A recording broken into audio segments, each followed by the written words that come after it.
A die is thrown 3 times.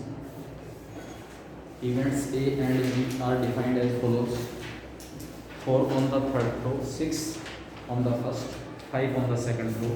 Find the probability of the given that we have as already. When a coin is tossed or thrown 3 times,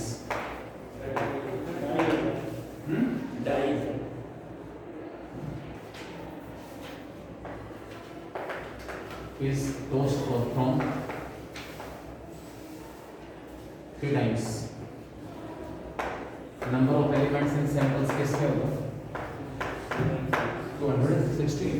Event A के 4 on the third toss और event B हमारे पास है 6 on the first, 5 on the second. Event A 4 on the third toss.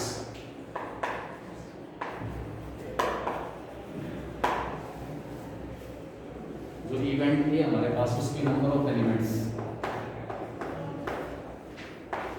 36 हो जाएंगे.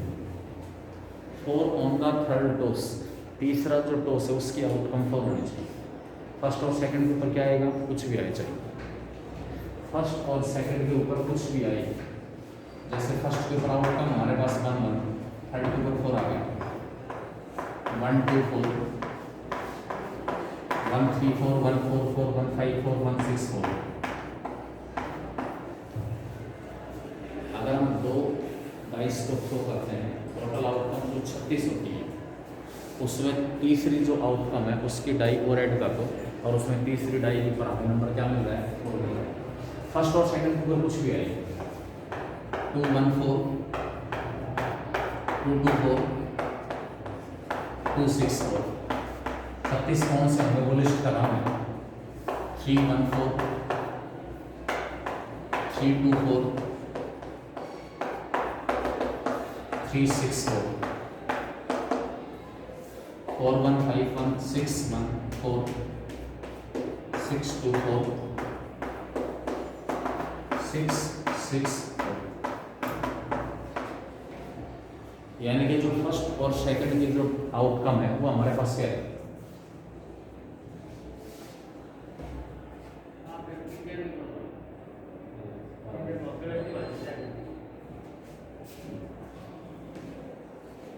First और second die की outcome चाहे कुछ भी हो, तो फर्स्ट और सेकंड डाई की जो आउटकम उसमें टोटल पॉसिबिलिटी हमारे पास 36 होंगी.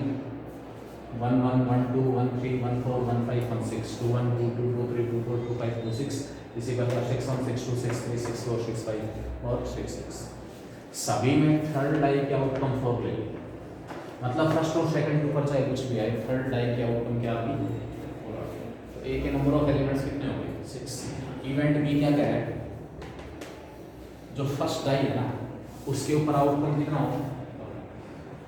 6 on the first 5 on the second. Fix कर दिया कि फर्स्ट के ऊपर 6 हो, सेकंड के ऊपर 5 हो, थर्ड के ऊपर क्या हो? कुछ भी हो जाए. तो थर्ड की आउटकम 1 6 5 हो, उसके बाद 6 5 2, उसके बाद 6 5 3, उसके बाद 6 5 2 6 5 5 और लास्ट में 6 5 6. कॉमन जिसमें थर्ड की आउटकम 4 है, ये कॉमन है. ए की प्रोबेबिलिटी ऑफ ए 36 216 1/6. बी की प्रोबेबिलिटी 6/206 1/36 और intersection probability of A intersection B 1/260. 1/200 A की प्रोबेबिलिटी आ गई. बी की ध्यान रहे जो इवेंट ए हमारे पास है इसमें फर्स्ट और सेकंड डाई के ऊपर आउटकम कुछ भी हो, थर्ड डाई की जो आउटकम हो क्या होनी चाहिए?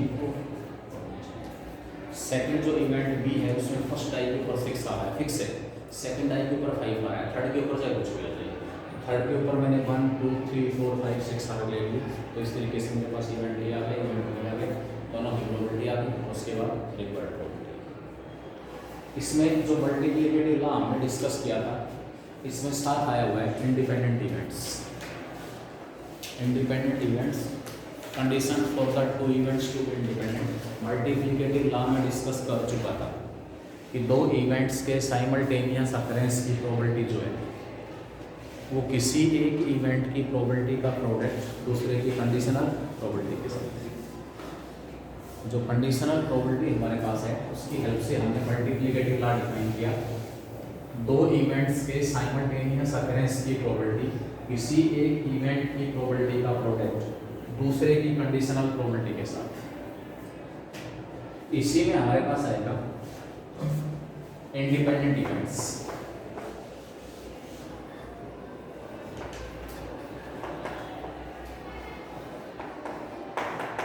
इंडिपेंडेंट इवेंट्स कौन से दो इवेंट इंडिपेंडेंट होते हैं? Two events A and B associated with a random experiment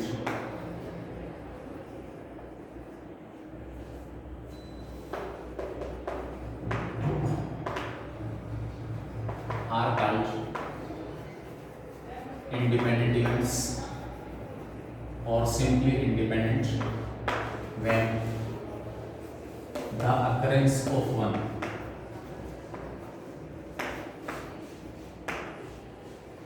does not affect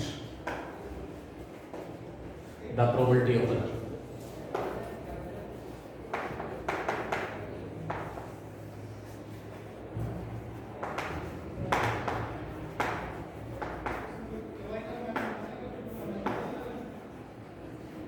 एक इवेंट की अकरेंस का दूसरे के ऊपर कोई फर्क ना पड़े। When the occurrence of one event does not affect the probability of other। किसी भी एक इवेंट की अकरेंस का दूसरे की प्रोबेबिलिटी के ऊपर कोई फर्क ना पड़े उस केस में जो इवेंट है कैसे होंगे independent. That is in this case A की जो कंडीशनल प्रोबेबिलिटी है वो प्रोबेबिलिटी ऑफ ए के ऊपर बी की अकरेंस का ए के ऊपर कोई फर्क नहीं पड़ा। ए की कंडीशनल प्रोबेबिलिटी जब बी अकर हो गया वो हमारे पास किसके इक्वल है? प्रोबेबिलिटी ऑफ ए। कब डिफाइन होता है? जब प्रोबेबिलिटी ऑफ बी हमारे पास कैसा है? बी की जो कंडीशनल प्रोबेबिलिटी है जब ए अकर हो चुका है it will be probability of B या प्रोबेबिलिटी ऑफ ए। किसी एक इवेंट की अकरेंस का दूसरे की प्रोबेबिलिटी के ऊपर जब कोई फर्क ना पड़े, कोई भी प्रभाव ना हो, कोई भी इफेक्ट ना हो, तो उस केस में वो इवेंट कैसे कहलाएंगे? इंडिपेंडेंट। इंडिपेंडेंट इवेंट होंगे आपके पास। बॉल्स आप निकाल रहे हो। Suppose A bag contains 5 red and 5 black ball. 5 red and 5 black। A be the event of drying red ball in first draft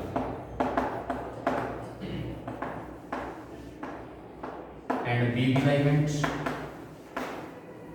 of drying red ball in second draft।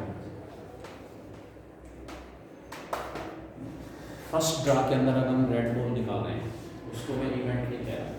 Second draw के अंदर भी मैंने red ball निकाली है उसको मैं event B कह रहा हूँ। If 2 balls are drawn 1 by 1 and with replacement,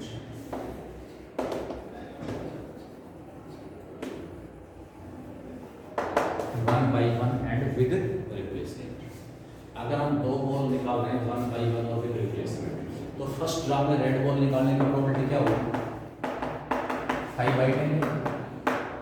second draw में रेड बॉल निकालने की प्रोबेबिलिटी प्रोवाइडेड फर्स्ट ड्रा में रेड बॉल निकली थी क्योंकि बॉल किस प्रकार निकाल रहे हैं? 1 by 1 एंड विद रिप्लेसमेंट। इसका मतलब क्या हुआ? फर्स्ट ड्रा के अंदर जो भी बॉल निकाली वो वापस रख दी इस बैग में, वापस रख दी। तो सेकंड ड्रा के अंदर रेड बॉल निकालने की प्रोबेबिलिटी क्या सेकंड ड्रा से पहले सिचुएशंस आइडेंटिकल होगी या नहीं होगी जो फर्स्ट ड्रा से पहले थी, क्योंकि बॉल हमने निकाली लेकिन किस प्रकार निकाली, विद रिप्लेसमेंट। बॉल निकाली और वापस रख दिया उसको। तो सेकंड ड्रा से पहले भी कितनी बॉल होगी, 10 ही होगी, 5 रेड और 5 ब्लैक। तो सेकंड ड्रा में रेड बॉल निकालने की प्रोबेबिलिटी भी क्या होगी, 5/10। अगर मैं डायरेक्ट यहाँ से सेकंड ड्रा के अंदर रेड बॉल निकालूं, यानी कि इस एक ही अकरेंस का क्या बी के ऊपर कोई फर्क पड़ा,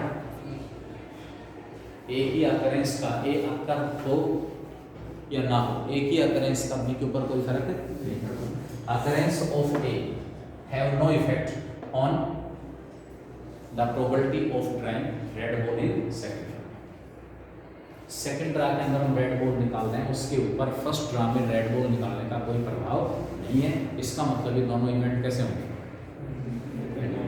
when the occurrence of one does not affect the probability of other, एक के occurrence का दूसरे की probability के ऊपर कोई प्रभाव ना पड़े तो वो इवेंट कैसे होंगे,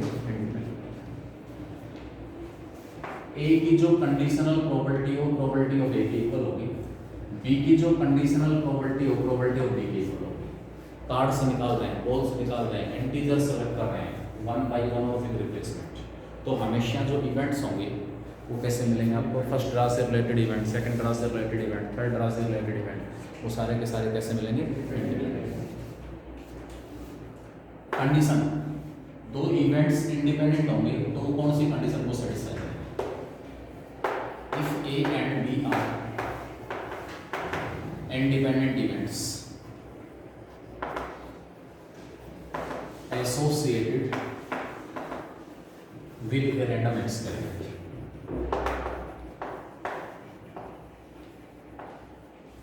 ए और बी जो है हमारे पास कैसे इवेंट है, इंडिपेंडेंट इवेंट है associated with a random experiment. Multiplicative law क्या होता है, ए और बी की साइमल्टेनियस अकरेंस की प्रोबेबिलिटी, किसी एक इवेंट की प्रोबेबिलिटी इनटू दूसरे की कंडीशनल प्रोबेबिलिटी, किसी एक इवेंट की प्रोबेबिलिटी का प्रोडक्ट इसके साथ दूसरे की कंडीशनल प्रोबेबिलिटी के साथ। As the events are independent, as the events are independent, क्योंकि इवेंट जो है वो इंडिपेंडेंट है, इसलिए बी की जो कंडीशनल प्रोबेबिलिटी है वो किसके इक्वल होगी, प्रोबेबिलिटी ऑफ बी की। बी की जो कंडीशनल प्रोबेबिलिटी है वो किसके इक्वल, प्रोबेबिलिटी ऑफ बी। अभी मैंने बताया था एक ही अकरेंस का बी के ऊपर कोई फर्क नहीं पड़ेगा। रैंडमली आप इसके अंदर सेकंड ड्रा के अंदर रेड बॉल निकाल लो, प्रोबेबिलिटी वही है, जब फर्स्ट में रेड निकलने के बाद अगर सेकंड में रेड निकालता हूँ तो दोनों केसेस में प्रोबेबिलिटी क्या आ रही है, सेम। इसका मतलब क्या हुआ कि जो बी की कंडीशनल प्रोबेबिलिटी और प्रोबेबिलिटी ऑफ बी की इक्वल आ रही है, ये वैल्यू यहाँ पुट करूँगा मैं, ए इंटू बी, और ए और बी के साइमल्टेनियस अकरेंस की जो प्रोबेबिलिटी है it will be probability of A into probability of, ये आपके पास नेसेसरी कंडीशन आ गई for the two events to be. अगर दो इवेंट इंडिपेंडेंट हैं तो उनके साइमल्टेनियस अकरेंस की प्रोबेबिलिटी उनकी अलग अलग प्रोबेबिलिटी के प्रोडक्ट के इक्वल आएगा। हमें चेक करना है, check whether the two events A and B are independent और नॉट। हमें क्या करना होगा, ए इंटरसेक्शन बी की प्रोबेबिलिटी निकालनी पड़ेगी। इसमें डिफाइन करके चलेगा कि this is event A, this is event B, आप ए और बी के कॉमन सैंपल पॉइंट निकालोगे, ए इंटरसेक्शन बी की प्रोबेबिलिटी आ जाएगी, probability of A into probability of B निकालो। अगर ए इंटरसेक्शन बी की probability of A into probability of B के इक्वल आ जाए तो वो इवेंट कैसे होंगे, इंडिपेंडेंट, अदरवाइज डिपेंडेंट, इंडिपेंडेंट और डिपेंडेंट। उसके बाद इसमें दो रिजल्ट्स आते हैं। अगर ए और बी इंडिपेंडेंट इवेंट है तो उनका जो कॉम्प्लीमेंट्स होंगे वो भी इंडिपेंडेंट होंगे। Complementary events of the two independent events are also independent. Independent event में सबसे पहले डेफिनेशन, किसी भी एक इवेंट की अकरेंस का दूसरे के ऊपर कोई प्रभाव ना पड़े तो इंडिपेंडेंट इवेंट। चेक कैसे करें मैथमेटिकली, इंटरसेक्शन की प्रोबेबिलिटी उनकी अलग अलग प्रोबेबिलिटी के प्रोडक्ट के इक्वल अगर आ रहा है तो इवेंट कैसे होंगे, इंडिपेंडेंट। दो तीन रिजल्ट है, if A and B are independent events associated with a random experiment.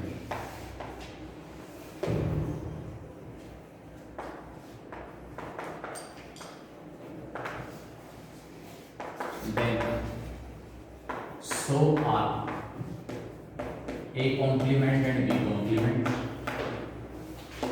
A and B complements, A complement and B.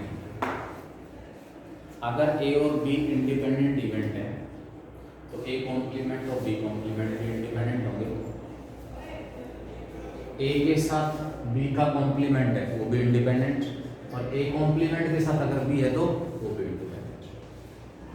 ठीक है, ये हमारे पास मतलब A और B इंडिपेंडेंट है, तो ये पेयर ऑफ इवेंट्स भी आपको कैसे मिलेंगे? इंडिपेंडेंट। कैसे प्रूव करें? पहला पार्ट है A और B इंडिपेंडेंट दिए, to prove A complement and B complement are independent. A complement और B complement को इंडिपेंडेंट प्रूव करने के लिए हमें क्या प्रूव करना होगा? Probability of A complement intersection B complement equal to probability of A complement into probability of B. A complement और B complement के इंटरसेक्शन की जो प्रोबेबिलिटी है वो हमारे पास इनकी अलग अलग प्रोबेबिलिटी के प्रोडक्ट के इक्वल अगर आ रही है तो उस केस में हम क्या कहते हैं? ए कॉम्प्लीमेंट और बी कॉम्प्लीमेंट कैसे इवेंट है? केस वही है कि अगर मुझे दो इवेंट्स को इंडिपेंडेंट प्रूव करना है तो उनके इंटरसेक्शन की प्रोबेबिलिटी उनकी अलग अलग प्रोबेबिलिटी के प्रोडक्ट के इक्वल होगी। लेफ्ट हैंड साइड लेके चल रहा हूँ। Probability of A complement intersection B complement, इसको मैंने लिख दिया probability of A union B सारे का कॉम्प्लीमेंट। लिख सकते हैं, देखो और चला यूनियन का कॉम्प्लीमेंट अलग अलग के कॉम्प्लीमेंट का intersection. It is equal to further क्या इसको मैं 1 minus probability of A union भी कह सकता हूँ? किसी भी इवेंट के कॉम्प्लीमेंट्री इवेंट की प्रोबेबिलिटी एक में से उस इवेंट की प्रोबेबिलिटी माइनस एडिशन थ्योरम लगा दिया, probability of A plus probability of B minus probability of A intersection. Addition theorem तो हर जगह एप्लीकेबल है। ए यूनियन बी की probability, probability of A plus probability of B minus probability of A intersection. अगले step में 1 minus probability of A minus probability of B minus minus plus probability of A intersection B. उस A intersection B की probability की जगह मैंने क्या put कर दिया? Probability of A into probability of A. कैसे? क्योंकि ए और बी कैसे इवेंट है? इंडिपेंडेंट, इसलिए ए इंटरसेक्शन बी की जो प्रोबेबिलिटी है वो probability of A into probability of B के इक्वल है। 1 माइनस प्रोबेबिलिटी ऑफ ए, दोनों में से माइनस का प्रोबेबिलिटी ऑफ बी कॉमन निकाल लिया, अंदर क्या बचा? 1 माइनस प्रोबेबिलिटी। इसमें से और इसमें से क्या कॉमन है? 1 माइनस प्रोबेबिलिटी ऑफ बी, अंदर क्या बचा? 1 माइनस प्रोबेबिलिटी। एक में से एक की प्रोबेबिलिटी माइनस करोगे क्या बचेगी? ए कॉम्प्लीमेंट की प्रोबेबिलिटी, और एक में से बी की प्रोबेबिलिटी माइनस करेंगे क्या बचेगा? क्या प्रूव कर दिया हमने? ए कॉम्प्लीमेंट और बी कॉम्प्लीमेंट के इंटरसेक्शन की जो प्रोबेबिलिटी है वो इन दोनों की अलग अलग प्रोबेबिलिटी के प्रोडक्ट के इक्वल है। इसका मतलब क्या होगा? Therefore, A complement and B complement are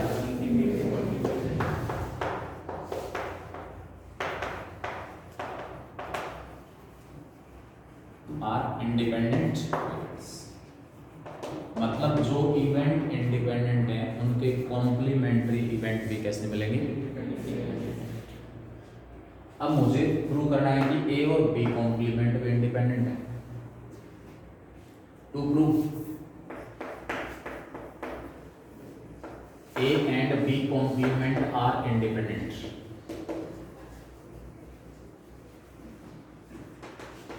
A और B complement को इंडिपेंडेंट प्रूव करने के लिए क्या प्रूव करें? ए इंटरसेक्शन बी कॉम्प्लीमेंट की probability of A into probability of B complement. कोई भी दो इवेंट इंडिपेंडेंट प्रूव कर रहे हैं तो उनके इंटरसेक्शन की जो प्रोबेबिलिटी है उनकी अलग अलग प्रोबेबिलिटी की प्रोबेबिलिटी इक्वल अगर आ रही है तो इवेंट कैसे होंगे, दोनों साइड्स को इक्वल दिखाना है। इसके प्रूफ के लिए क्या मैं ए को ए इंटरसेक्शन एस लिख सकता हूँ? एस सिंबल्स कैसे, ए और एस का इंटरसेक्शन क्या होगा, ए होगा। क्या इस एस की जगह बी यूनियन बी कॉम्प्लीमेंट लिख सकते हैं? लिख लेंगे। Distributive property A intersection B union A intersection B complement. इन दोनों इवेंट्स के बीच में क्या आ गया, एडिशन थ्योरम लगाऊंगा। एडिशन थ्योरम उसके लिए क्या पता मुझे, एडिशन थ्योरम के दो रूप होते हैं। अगर ए और बी म्यूचुअली एक्सक्लूसिव है तो उस केस में हमारे पास ए यूनियन बी की probability of A plus probability of B के इक्वल होता है। और अगर ए और बी एक्सक्लूसिव नहीं है तो उस केस में ए यूनियन बी की प्रोबेबिलिटी क्या होती है, probability of A plus probability of B minus probability of H. A intersection B and A intersection B complement are independent है या नहीं?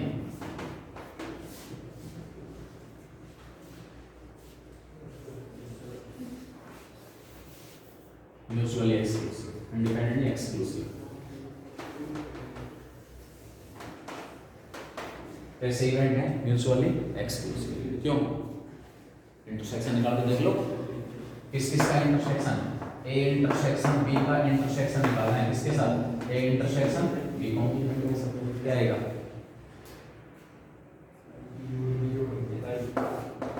ए इंटरसेक्शन बी कॉम्प्लीमेंट लिख सकते हैं इसको। सेट्स का यूनियन एसोसिएटिव होता है, ठीक है। और यूनियन और इंटरसेक्शन के अंदर प्रॉपर्टी होती है ए का यूनियन बी यूनियन सी के साथ निकालना है तो हम इसको क्या निकाल सकते हैं, A union B union A की बात है, ए जगह जगह शामिल है, उसको बार बार शामिल करने की बजाय तो वही केस यहाँ पर क्या होगा, ए का इंटरसेक्शन किसके साथ, B intersection B complement. B intersection B complement क्या होता है, फाइव। ए का इंटरसेक्शन फाइव के साथ क्या आ गया, इसका मतलब क्या हुआ, ये दोनों इवेंट कैसे हैं, म्यूचुअली एडिशन थ्योरम। पहले वाले की प्रॉपर्टी प्लस में ये वैल्यू किसकी है, ए की। यहां से प्रोबेबिलिटी ऑफ ए निकालो, देयरफॉर प्रोबेबिलिटी ऑफ ए जो इवेंट हमारे पास है दोनों की इक्वल है। अब यहां से आप डायरेक्ट ए की प्रोबेबिलिटी निकाल दो, therefore probability of A will B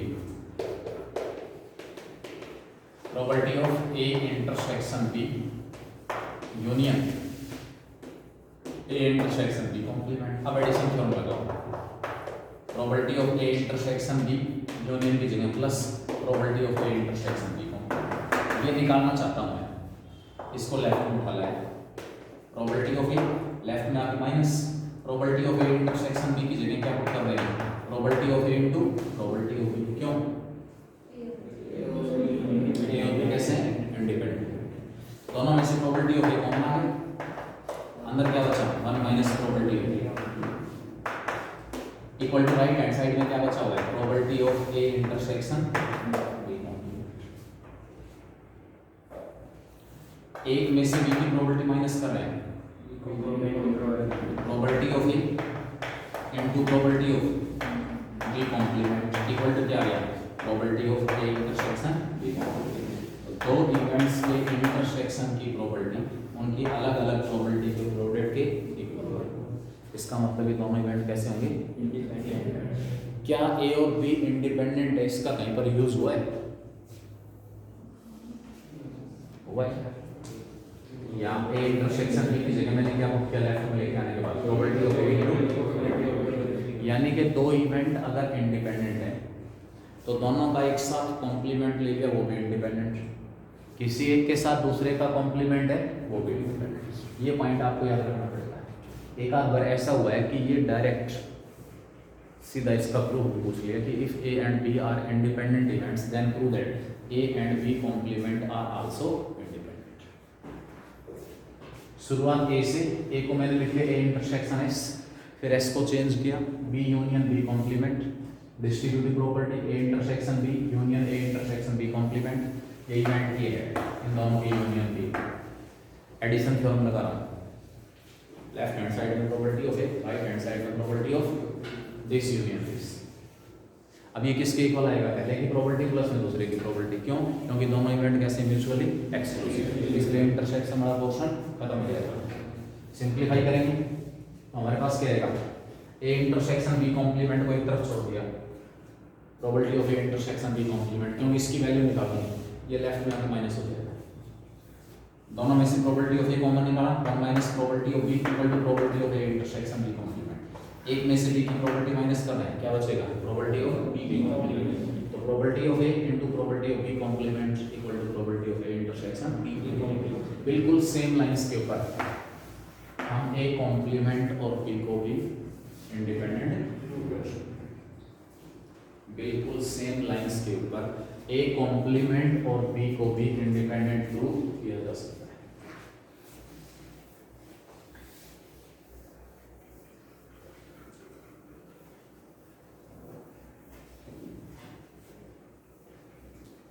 To prove that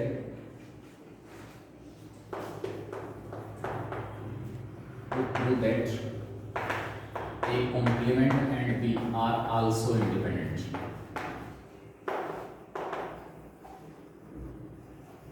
क्या प्रूव करना है हमें, probability of A complement intersection B equal to probability of A complement into probability A complement intersection B की जो प्रोबेबिलिटी है वो probability of A complement into probability of B की, ठीक है। वो कैसे प्रूव करेंगे, या ए से शुरुआत की थी, इसमें बी से शुरुआत करेंगे, बी को क्या लिख देंगे, ये इंटरसेक्शन एस की जगह ए यूनियन ए कॉम्प्लीमेंट, फिर distributive property A intersection A union B intersection A complement, B intersection A union B intersection A complement, ये आपके पास बी है।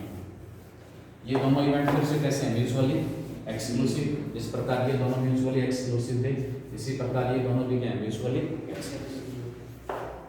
B intersection A and B intersection A complement are mutually exclusive.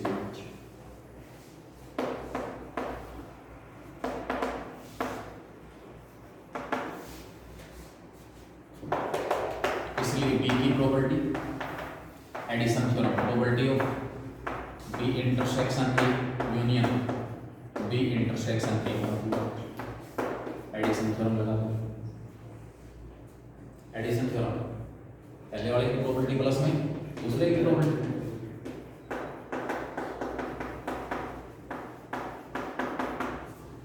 इसको left में उठाओ, probability of B minus probability of B intersection A equal to probability of B intersection A. तो दोनों event independent है, क्या देगा, probability of B minus probability of B into probability of B equal to probability of B intersection A. दोनों में से probability of B common निकाल ली, अंदर क्या बचा, 1 minus probability of B, 1 minus probability of B क्या है, ए कॉम्प्लीमेंट, क्या आ गया, probability of B into probability of A equal to probability of B intersection. दो इवेंट्स के इंटरसेक्शन की जो प्रोबेबिलिटी है उनकी अलग अलग प्रोबेबिलिटी के प्रोडक्ट के, इसका मतलब दोनों इवेंट कैसे होंगे, क्लियर। यानी कि अगर इवेंट इंडिपेंडेंट है तो इंडिपेंडेंट इवेंट्स के जो कॉम्प्लीमेंट्री इवेंट है वो भी कैसे मिलेंगे, दोनों का कॉम्प्लीमेंट है तो भी इंडिपेंडेंट, किसी एक का कॉम्प्लीमेंट और दूसरा इवेंट एग्जिट है तो ए और बी अगर इंडिपेंडेंट हैं तो ए कॉम्प्लीमेंट और बी कॉम्प्लीमेंट भी इंडिपेंडेंट, ए के साथ B complement independent, A complement के साथ बी, ठीक है। ये सारा solution.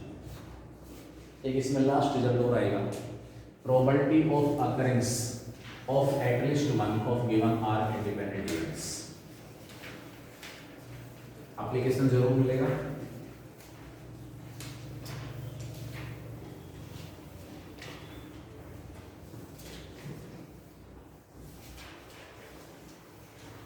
Probability of occurrence of at least one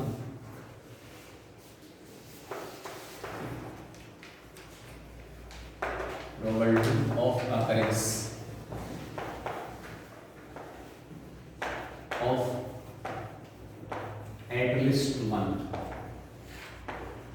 of given are independent events।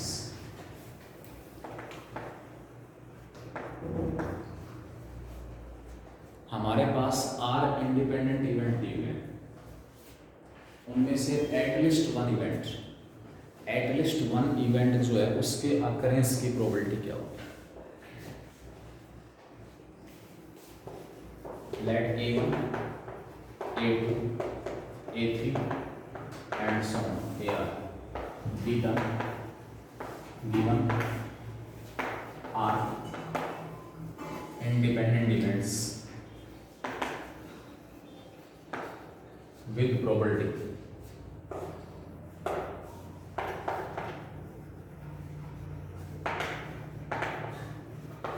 P1, P2, P3 and so on PR respectively।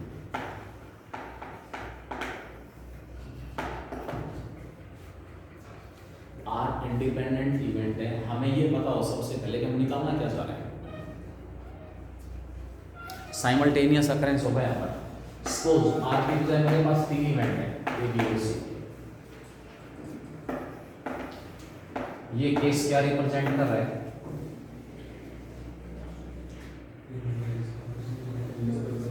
Outcome के रूप में वो सैंपल पॉइंट मिला है जो ए बी और सी तीनों की अकरेंस को एक साथ मतलब ए बी और सी तीनों इवेंट साइमल्टेनियसली अकर हो रहे हैं, उसको रिप्रेजेंट कर रहा है ए बी सी।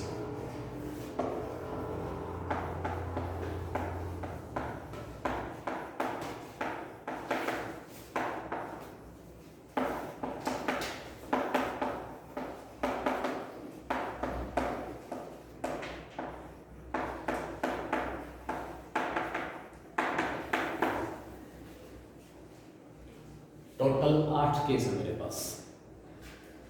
इस अकेले केस को छोड़ दो, ये अकेला केस क्या रिप्रेजेंट कर रहा है कि तीनों में से कोई भी इवेंट अकर, उन तीनों इवेंट्स के क्या अकर हो रहे हैं कॉम्प्लीमेंट साइमल्टेनियस, ठीक है। क्या इस एक केस को छोड़कर बाकी 7 केसेस में कम से कम एक इवेंट अकर नहीं हो रहा है? ये क्या शो कर रहा है कि तीनों इवेंट साइमल्टेनियसली अकर हुए, मतलब ऐसा आउटकम मिला है मुझे, ऐसा सैंपल पॉइंट आउटकम के रूप में मिला है जो ए बी और सी तीनों की एक साथ अकरेंस को क्या कर रहा है कंफर्म। सपोज और एक एग्जांपल की हेल्प से ले लें, सिंगल डाई को हम थ्रो कर रहे हैं, टोटल आउटकम हमारे पास कितनी होती है? 6 होती है।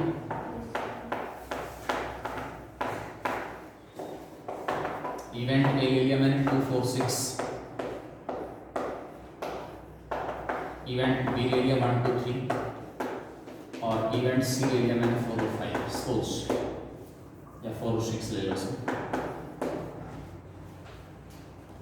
अगर आउटकम 1 मिला तो किस किस का अकरेंस हुआ? देखो हर रैंडम एक्सपेरिमेंट है, कोई भी रैंडम एक्सपेरिमेंट हो उसका सैंपल स्पेस होगा, उसके साथ आपने कितने ही इवेंट डिफाइन कर दिए, प्रत्येक आउटकम के साथ अकरेंस एसोसिएटेड है या तो इवेंट की या उसके कॉम्प्लीमेंट की। अगर आउटकम 1 है तो मेरे पास कौन सा इवेंट अकर हुआ? बी तो इवेंट अकर हुआ और ए और सी के एक साथ आउटकम अगर आपके पास 1 आ रही है तो किस किस का साइमल्टेनियस अकरेंस है? ए कॉम्प्लीमेंट, बी और सी। मतलब ये नहीं कि बी यहाँ पर 1 केवल बी में आया हुआ है तो केवल बी इवेंट अकर हुआ है, बी में नहीं है 1 तो इसका मतलब बी की बजाय बी के कॉम्प्लीमेंट का अकरेंस हो गया। सी में भी नहीं है 1 इसका मतलब सी की बजाय सी का कॉम्प्लीमेंट। हर आउटकम के साथ अकरेंस एसोसिएटेड है या तो इवेंट का या फिर उसके कॉम्प्लीमेंट का। अगर हमारे पास आउटकम 2 आ गई तो हम क्या कहेंगे?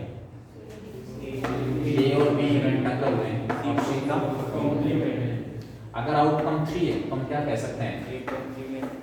ए कॉम्प्लीमेंट बी के साथ सी कॉम्प्लीमेंट। आउटकम 4 है तो ए बी कॉम्प्लीमेंट और सी। आउटकम अगर 5 है तो दोनों इवेंट्स के एक साथ कॉम्प्लीमेंट अकर हो गई। और अगर आउटकम 6 है तो ए के साथ बी और सी के। मतलब ये नहीं कि भी आउटकम अगर ये दी हुई है 1 तो अकरेंस केवल बी की हुई है, ए और सी से रिलेटेड कुछ भी नहीं हुआ। नहीं, अगर इवेंट ए और सी अकर नहीं हुए इसका मतलब आउटकम 1 जो है वो किसको कंफर्म कर रहा है? किसकी अकरेंस को कंफर्म कर रहा है? Simultaneous occurrence. किस किस का? ए कॉम्प्लीमेंट का, बी का और सी का। ए कॉम्प्लीमेंट बी और सी का साइमल्टेनियस अकरेंस। ठीक है, तो ये आपके पास इसमें चलेगा। अब मैं वापस आता हूं इसमें। probability of occurrence of at least one of given r independent events। तो जो टोटल 8 पॉसिबिलिटी मैंने लिखी है इसमें से ये एक ऐसा केस है जिसमें किसी भी इवेंट की अकरेंस नहीं हो रही। मतलब तीनों इवेंट्स के क्या कर हो रहे हैं? तो क्या इस एक अकेले का कॉम्प्लीमेंट ये सारे नहीं होंगे? किसी भी इवेंट की अकरेंस नहीं हुई उसका कॉम्प्लीमेंट क्या हुआ? कम से कम एक इवेंट का अकरेंस। किसी की अकरेंस नहीं हुई इसका मतलब है ए कॉम्प्लीमेंट, बी कॉम्प्लीमेंट और सी कॉम्प्लीमेंट जो है वो साइमल्टेनियसली अकर हो रहे हैं। तो इसका कॉम्प्लीमेंट क्या हुआ? कम से कम एक इवेंट का अकरेंस। हम इसकी प्रोबेबिलिटी निकालेंगे और उसको एक में से क्या कर देंगे? माइनस। क्योंकि एक तरफ तो आपको इन 7 केसेस की प्रोबेबिलिटी निकालनी पड़ेगी और दूसरी तरफ केवल इस अकेले केस की प्रोबेबिलिटी निकाल के उसको 1 में से क्या कर देना? माइनस। हमारे पास रिक्वायर्ड प्रोबेबिलिटी। ठीक है, तो ये केस आपके पास नहीं है अप्लाई होगा। तो इस बात को समझें अच्छी तरह से कि ये एक अकेला केस इन 7 का कॉम्प्लीमेंट कैसे है? एक का नहीं, 7 का।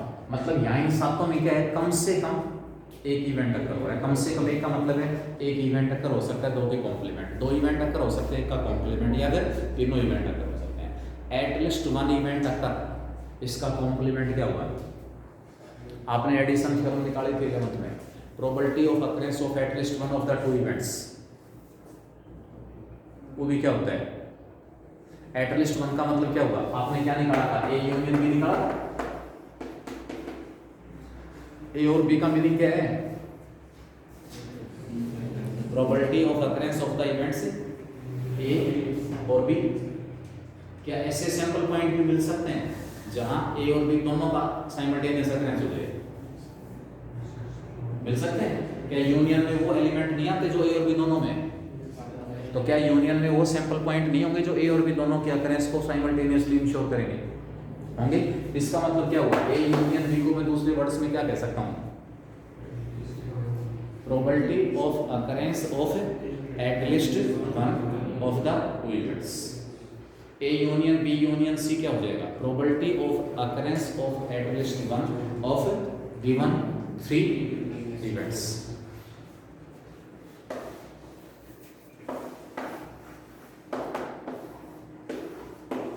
इवेंट ए इवेंट बी, ये हमारे पास हो गया A intersection B, A minus B, ये बी माइनस ए, और ये ए इंटरसेक्शन। क्या ए माइनस बी बी को मैं ए इंटरसेक्शन बी कॉम्प्लीमेंट कह सकता हूँ इसको, पढ़ा होगा सेट में। ए माइनस बी क्या होता है, A intersection B complement, B minus A क्या होता है, बी इंटरसेक्शन और ए यूनियन बी, ये ए इंटरसेक्शन भी तो हमारे पास है। इसका मतलब कौन कौन से केस आ गए,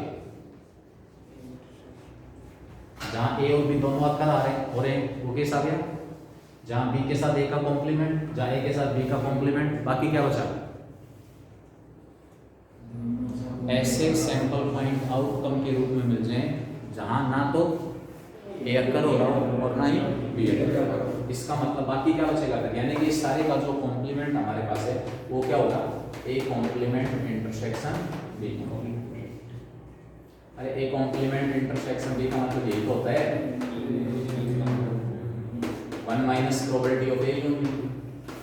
तो ए यूनियन बी इवेंट का कॉम्प्लीमेंट्री इवेंट क्या हुआ, simultaneous occurrence of the complements of the two events A and B. इसी प्रकार अगर हमारे पास 3 इवेंट्स दिए हुए हैं तो ये जो पहले 7 केसेस हैं इनको मैं कंबाइन करके लिख सकता हूँ, probability of occurrence of at least one of given 3 events, और इसका complement probability of simultaneous occurrence of the complements of the 3 events. जो 3 इवेंट हमारे पास हैं उनके कॉम्प्लीमेंट्स अगर साइमल्टेनियसली अकर हो रहे हैं तो वो एटलीस्ट 1 के अकरेंस बड़ा जो इवेंट है वो उसका क्या हो जाएगा, कॉम्प्लीमेंट्री इवेंट। एटलीस्ट 1 इवेंट के अकरेंस की प्रोबेबिलिटी निकालने के लिए एक तरफ तो मुझे 7 इवेंट्स की प्रोबेबिलिटी निकालनी पड़ेगी, जहां और आ रहा है वहां बीच में प्लस हो जाएगा, और जहां बीच में प्रोडक्ट है वहां साइमल्टेनियस अकरेंस, मतलब मल्टीप्लिकेटिव और एडिशन दोनों थ्योरम एक साथ लग रही है। तो इन 7 केसेस की प्रोबेबिलिटी निकालने की बजाय मैं एक अकेले केस की प्रोबेबिलिटी निकालूंगा, कौन सा, probability of simultaneous occurrence of A complement, B complement and C complement, और उसको एक में से क्या कर देंगे, सेम सिचुएशन यहाँ पर, probability of occurrence of at least 1 of given are independent events. हमारे पास जो आर इंडिपेंडेंट इवेंट्स दिए हुए हैं उनमें से एटलीस्ट 1 इवेंट के अकरेंस की प्रोबेबिलिटी क्या होगी।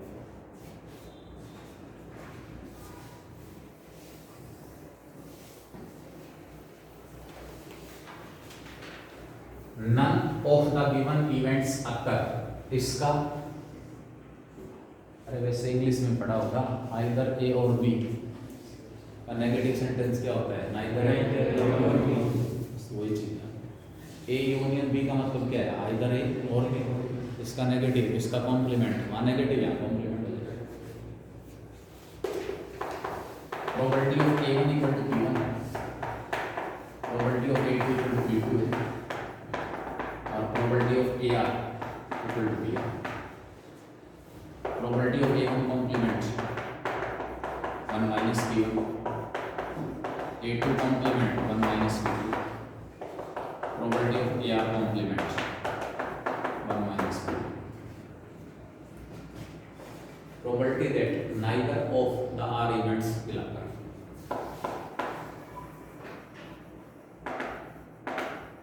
Probability that neither of R independent events will occur.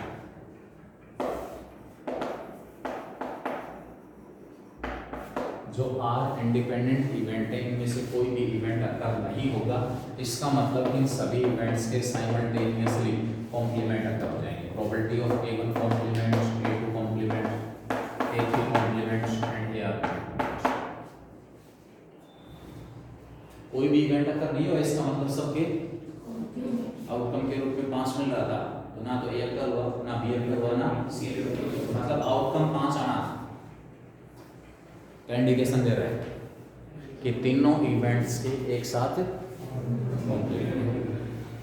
तो यहाँ पर हमारे पास क्या है, इट इज इक्वल टू, अभी मैंने बताया था इवेंट इंडिपेंडेंट है, अगर इवेंट इंडिपेंडेंट है तो उनके कॉम्प्लीमेंट्री इवेंट भी क्या होंगे, इंडिपेंडेंट। इसका मतलब इन प्रोडक्ट का मतलब इंटरसेक्शन है, इन सबके इंटरसेक्शन की प्रोबेबिलिटी, अगर दो इंडिपेंडेंट हैं तो ए इंटरसेक्शन बी की probability, probability of A into probability of B. अगर P को इंडिपेंडेंट प्रूव करना है, A intersection B intersection C की probability of A into probability of B into probability of C। Also तीन events के simultaneous occurrence की probability, उन सब की अलग अलग प्रोबेबिलिटी की प्रोबेबिलिटी इक्वल अगर है, और साथ में every pair of events is independent. Every pair of events का मतलब ए और बी भी इंडिपेंडेंट है, मतलब इसके साथ साथ क्या होना चाहिए, ए इंटरसेक्शन बी की probability of A into probability of B, B intersection C की probability of B into probability of C, और सी इंटरसेक्शन ए की probability of C into probability of A. तो उस केस में मैं क्या कहूँगा, दिए हुए तीनों इवेंट कैसे होंगे, इंडिपेंडेंट। अब यहाँ से क्या हो जाएगा, probability of A1 complement 1 minus B1, A2 complement 1 minus B2, probability of AR complement 1 minus B1। ये तो हुआ कि R जो इंडिपेंडेंट इवेंट थे उनमें से कोई भी इवेंट अकर नहीं हुआ, therefore probability of occurrence of at least one of B1 are independent events। जो R इंडिपेंडेंट इवेंट है उनमें से एटलीस्ट वन इवेंट अकर होगा, उसकी प्रोबेबिलिटी, एक में से कोई भी इवेंट अकर नहीं हुआ उसकी प्रोबेबिलिटी क्या कर दो, minus 1 minus B1 1 minus B2 1 minus B3 and last में 1 माइनस। जो अभी थोड़ी देर पहले मैं एग्जांपल दे रहा था, अगर R की बजाय हमारे पास 3 इवेंट है तो एटलीस्ट वन इवेंट का जो अकरेंस है उसमें 7 पॉसिबिलिटीज शामिल है। तीनों इवेंट अकर हो सकते हैं, इन्हीं दो इवेंट्स के साथ तीसरे का कॉम्प्लीमेंट अकर हो सकता है, इसी एक इवेंट के साथ बाकी दो भी कॉम्प्लीमेंट अकर हो सकते हैं, और इन 7 पॉसिबिलिटीज का कॉम्प्लीमेंट तीनों में से कोई भी इवेंट अकर नहीं है, वो इसका क्या जाएगा, तो ये केस आपके पास इसमें चलेगा। इसके बाद हमारे पास इसमें क्वेश्चन आते हैं सभी टॉपिक्स से रिलेटेड।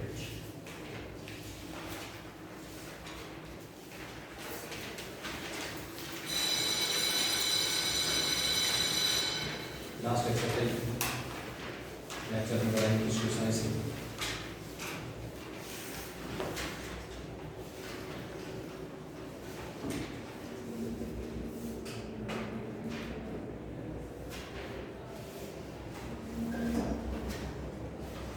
इसके बाद इसमें लॉ ऑफ टोटल प्रोबेबिलिटी और बेस थ्योरम और लास्ट डिस्ट्रीब्यूशन, 3 टॉपिक और बचेंगे।